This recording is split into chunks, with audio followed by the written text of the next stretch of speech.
Hi, I'm so glad you're here. Welcome to the 99th interview on this podcast. I'm Esther Buerki, author of Living Without Fear and co-creator of the Amazon bestseller Inspired Journeys. You might be going through something or simply needing a moment to pause, to breathe, to feel seen. Whatever brought you here, we are honored to be with you. And if today's interview speaks to you or brings someone to mind, please pass it on. Let's keep spreading light. And I'm so excited to introduce you to Kai Cox from the US. She is the founder of Awaken Innate Healing, where she guides people to trust their inner compass and awaken the healing power within. A spiritual mentor, intuitive alchemist, and certified bio-touch healing instructor, Kai blends intuitive readings, massage therapy, and heart-centered teachings to create profound transformation. Drawing on her own journey of following intuition, she helps others connect with spirit, release old patterns, and step into clarity, balance, and authentic alignment. Welcome to the show, dear Kai. Thank you so much for having me. I'm so excited to be here. Yoo-hoo. So let's start with the first question, Kai. What has been your turning moments in life? Well,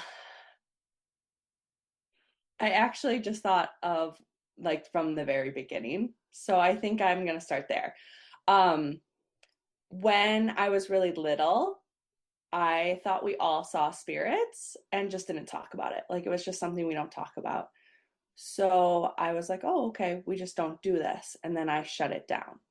I have now realized that we all do it to some extent, and it's time for it to be in the mainstream. So, fast forwarding to my real first turning point, in college, I was severely depressed, suicidal, everything, because I was so disconnected from who I was. I could barely get out of bed. And when you're in a whole new environment, it's pretty hard to make friends, and all of that was going on. And I was an art major, and that was extremely intense too. And I was trying to figure out how I would ever fit in at the school I was. And I woke up one day and said, well, I'm not. So I'm going out to Arizona. I need the sun. Luckily, all my siblings had been out there. So it was an easy transition for me to go there. And I was there at school for a semester and decided I've always wanted to be a massage therapist. I want to help people heal themselves, and it was time to go to school. So luckily my brother and I started at a junior college. We just did let's do it for fun kind of thing, and we loved it so much that we both went to massage school shortly after that, and it just opened the door up. Soon after, I learned bio-touch, where my mentor Paul was like, what are you doing next? And I was honing my intuition. So that changed everything. I was working with people, not saying exactly what I was doing, right? It was like, oh, I just know, when they're like, oh, how'd your hands know to focus there? Well, it was using my clear senses that we all have and we all get to strengthen if we want. And then it was COVID where I went from having a thriving business to the next day, nothing, because I wasn't essential, and realizing, okay, it's time for me to officially say all that I do. And it's time to bring in this craft I have been honing. For at that time, it had been, I think, 5 years, and just say, this is what I'm fully doing. So I started doing readings, and now I do the mixture of the two. And then the next turning point, because there's always so many along our journey, was having my first child. I'm thinking, I don't want to go back to massage. I have enough going on, right? I'm just going to focus on readings and seeing that power. And at that time, I was going by spiritual medium.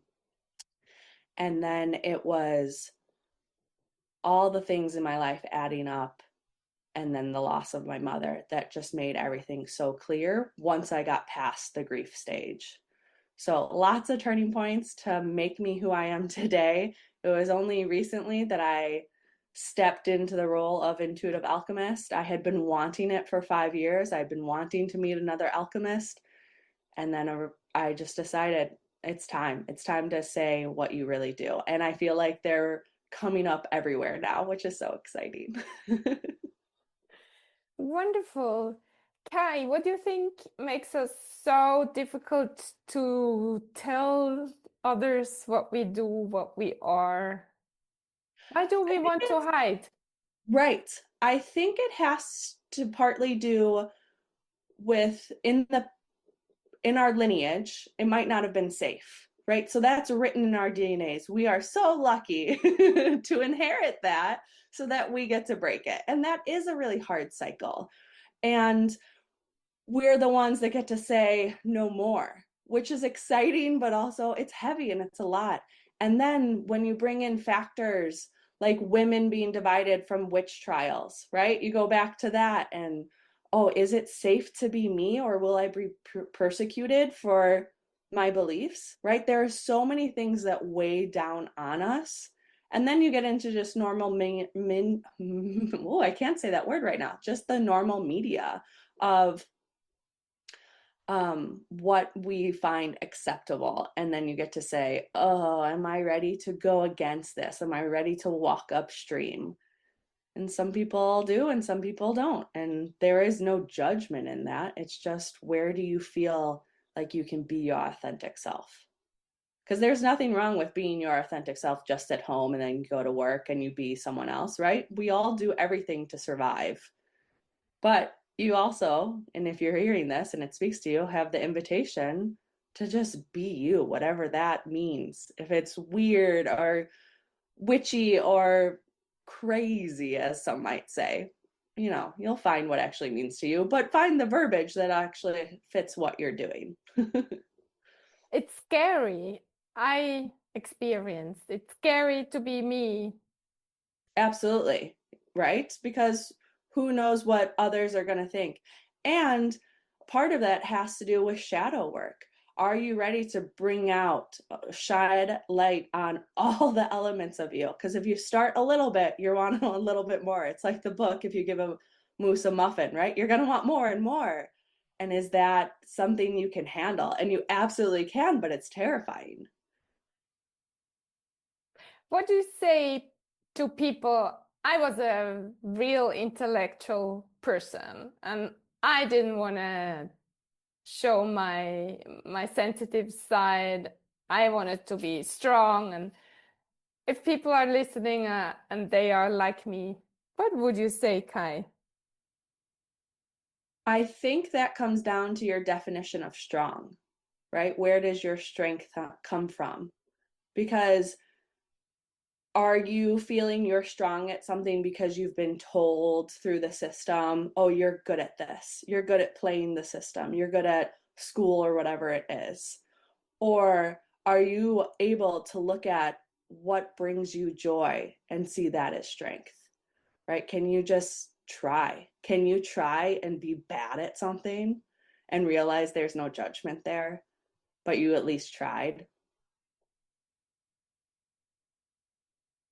What do you think is the first step to? I think the first step always comes to following your intuition. And I say that as easily as it can be said, follow your greatest level of excitement until you can't follow it anymore. Oftentimes people are like, what are you doing now? And I'm like, oh, I'm just doing the small business thing, or I'm throwing a market for 20 other businesses.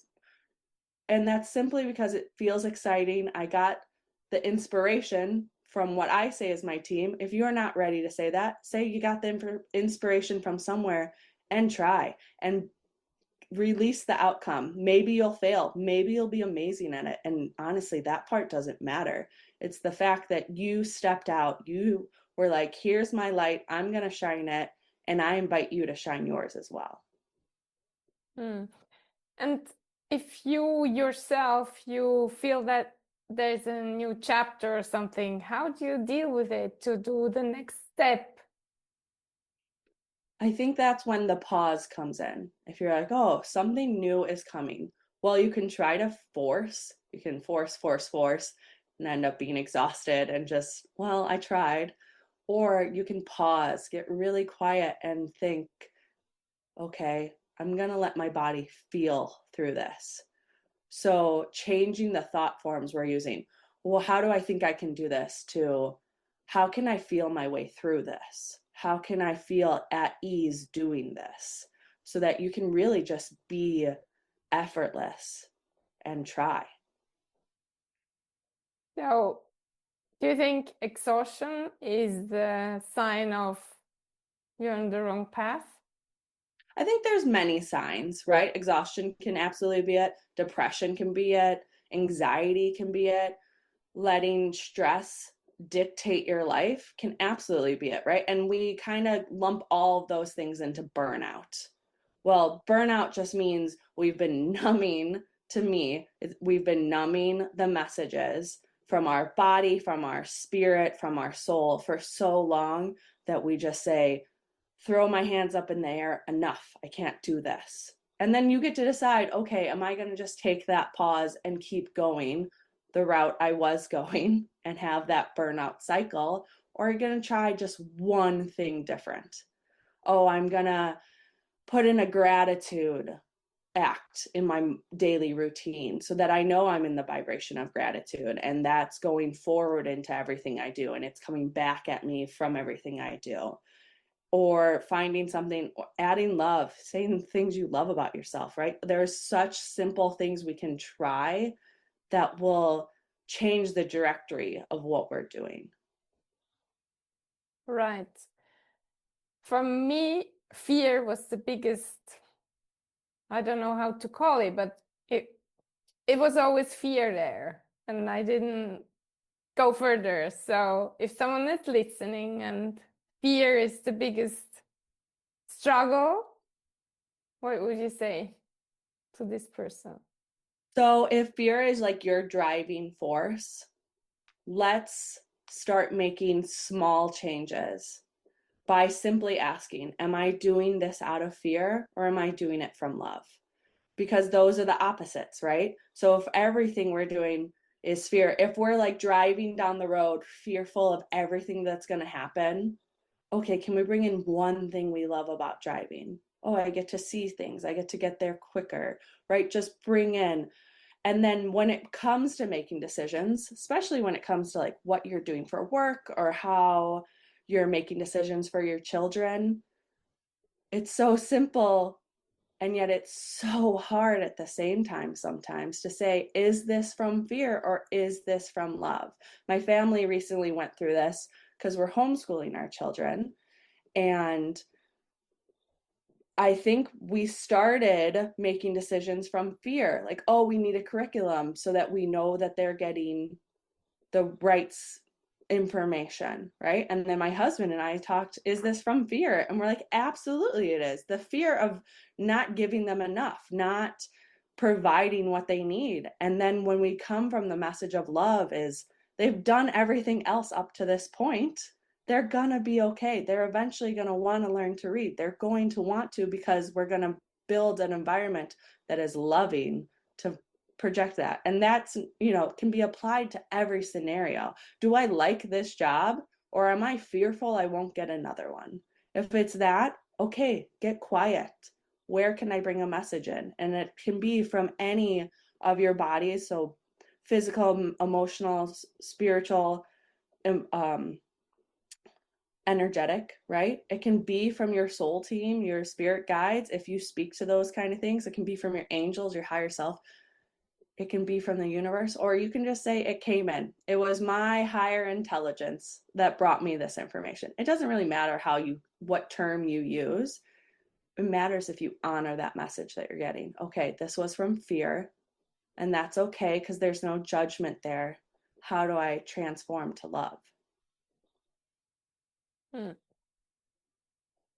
I guess you've been working with these topics for a long, long time, but I remember myself, I felt I need to change, I need to do another step. But I wasn't sure if it's the right thing. So people who would like to move forward, but they don't know they they don't know how to trust themselves. I think Hmm. that was also a long time my issue. I didn't trust myself. So how can you learn to trust yourself? So first, I want to say that if you don't trust yourself, there is no judgment there. It is totally normal. The majority of us go through a system that teaches us not to trust ourselves, right? Especially if we go to a system where one person outside of me has answer, I get answer from them, then we're no longer getting the answer from ourselves. So, baby steps. Okay, what do I actually want to eat? What do I actually want? And just bringing in these little acts of trust so that when you go to make the big decision, it's like you've been training for that marathon instead of just waking up one day and start running. Now, can you do that? Absolutely. But how will it feel on your body? How will it feel on the experience that you're doing?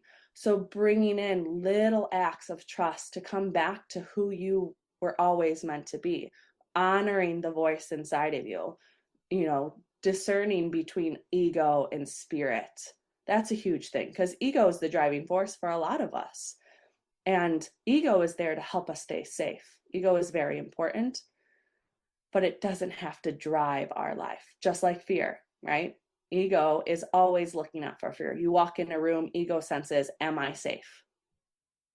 And then sometimes those messages get interpreted incorrectly, and that's okay, right? It's this idea that if we can just release judgment being positive or negative or good or bad and simply just be, okay, am I alive?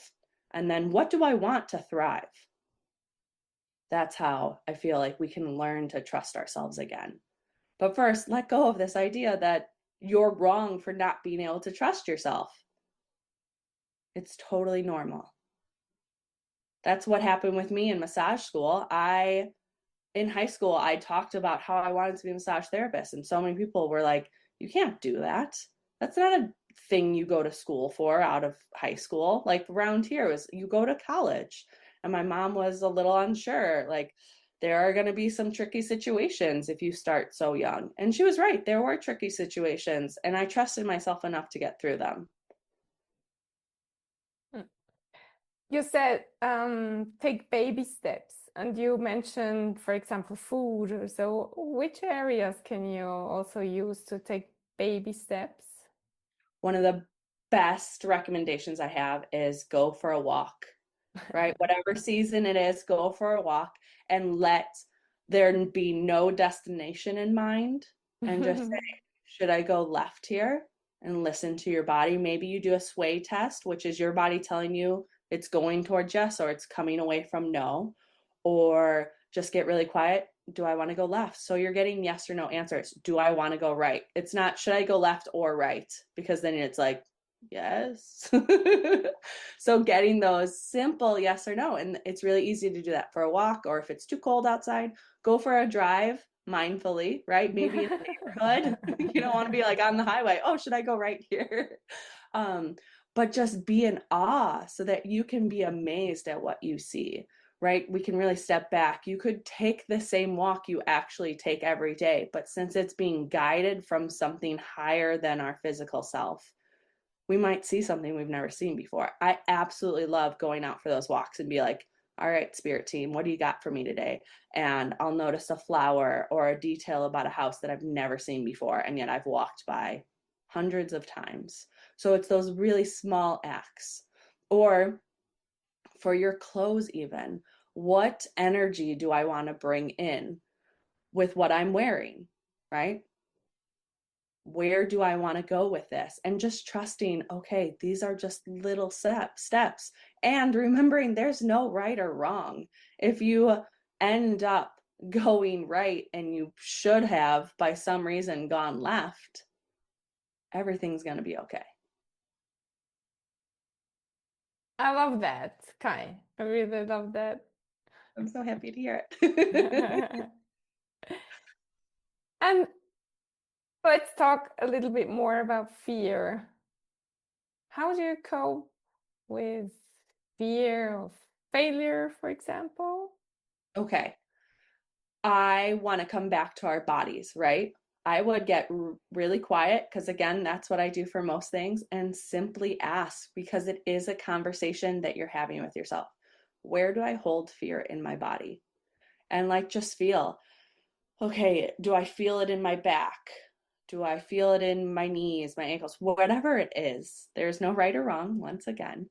Okay. And then when I'm making a decision, can I be quiet enough to hear if that's lighting up, right? Get the cues again from your body. You get to be connected to your body. We're no longer numbing, we're no longer shutting off. There's no space for that anymore. Things are changing so quickly that it's time to just launch whatever you're doing and follow it to its greatest level of excitement. For fear of failure, it's reminding us that we can do anything. It's just what's worth doing. There is no like, oh, I fit into this box anymore. I feel like, especially with the shift of us being in a 9 year and going towards new,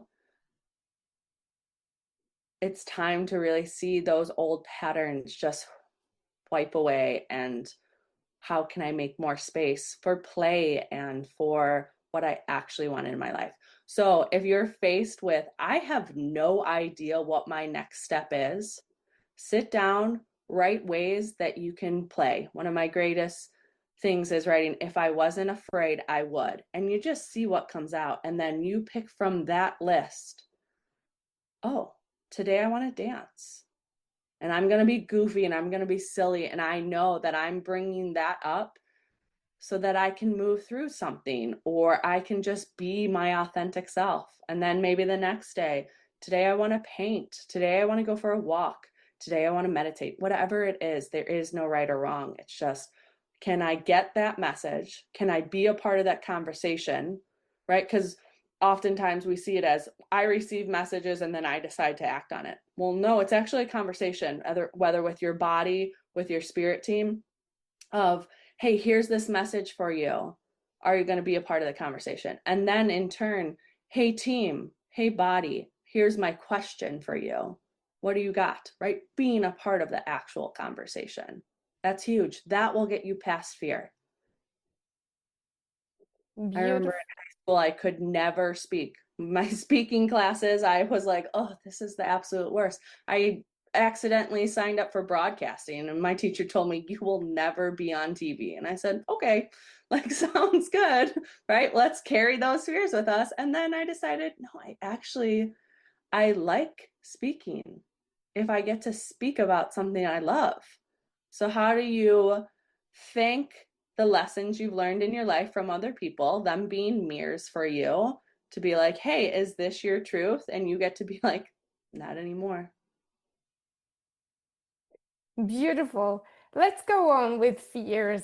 Fear of being loved, fear of being in a relationship. Absolutely. So, that boils down to, am I good enough? Right?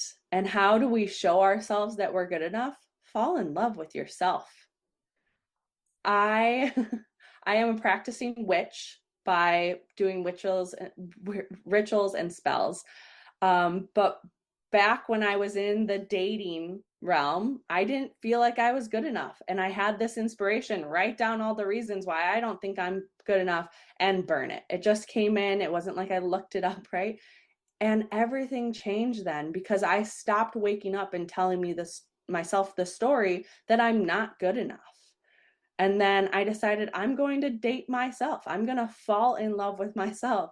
I got very lucky. Within a couple months, I met my husband, well, my now husband. And back then I told him, I'm sorry, I'm busy. I'm dating myself. And he was like, what? And luckily he stuck with me. We became best friends and we fell in love. And here we are with 2 kids living our absolute dream life. And it all took deciding I'm no longer going to tell myself this narrative that I'm fearful of love. we don't know necessarily where that fear came in, right? You could be 3 years old and your mom didn't necessarily give you the right attention, or someone at school said something to you and you were like, oh, I'm going to hold on to this. This is a truth about myself that I see right now. It doesn't necessarily matter where it came in. It matters when you decide, hey, I've been carrying this for a really long time and I've decided I'm going to set it down. I no longer need to carry this burden of a backpack of rocks on my back anymore, of these lessons that I tell myself every single day. And then you get to decide, am I worthy of love? Yes, absolutely yes, because you are pure love and you are always loved. So how do you bring that in? For me, I think the learning of BioTouch, which is putting love into action, made me realize, oh, right, I am worthy of love. Like there is so much more out there that I get to explore because I'm worthy. And it's coming back to, if you want to believe in the chakra system, right? Your powerhouse. There's a reason that I am worthy is right next to I am love, because those two feed off of each other, right? They grow together. The amount of love you can give the world and the amount of love you can receive from the world helps you stand in, I am powerful, I am strong, I know what I'm doing, and I know I am worthy. Any practical tips like you had before? So that would definitely be one way to show yourself love. Look in the mirror. And if you're one of those people that it's like, oh, I don't want to look at myself, okay, that might be some unpacking with a professional that needs to be done. But I guarantee you can find one thing you love about yourselves. But I want you to push yourself to find 3. And if you're looking at yourself and you're like, I just love my eyes today. Okay, say it 3 times, right? The magic of 3. Oh, I'm having a really good hair day. I love my hair, right? I love how I am showing up for myself, right? It doesn't just have to be the physical. It can be something you're doing. I did a great job on that project. I love that I showed up. Just speaking in that vibration will invite that vibration in more. You'll start to notice the things you do love about yourself instead of the things you wish you could change. Because if we're only focusing on the stuff I don't love about myself, guess what? That's going to be amplified. That's going to become more so.